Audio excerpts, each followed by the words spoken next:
what goes on the police officer side, that if we're going to do our work and then you're going to punish us, who wants to go into the force anymore as a result of this?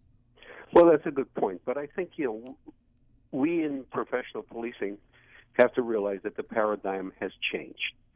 Back when I was police commissioner, crime was rampant. We reduced crime more than any administration in the history of this city.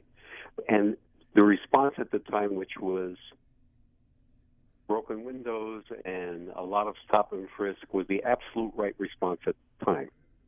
Stop and frisk is not a policy, it's a tactic. And as times change, you have to adjust that tactic. And I believe stop and frisk is very relevant today, but you don't have to do 300,000 a year like we did in the 90s and the early 2000s. Now you can use it more in a more measured road. And what we need to do is we need to incorporate stop and frisk and community policing.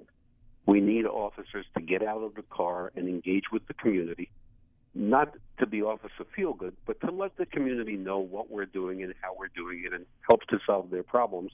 But we also have to send a message to criminals that if you commit crimes, there's a certainty of arrest.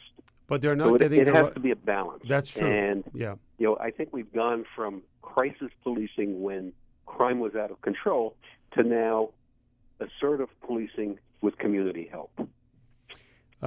Certainly, the game has changed, and when you see like rows of police officers protecting the public, and we've seen the curfew, and people are not really following what the curfews are, etc., and the wrong messages coming from the politicians, etc.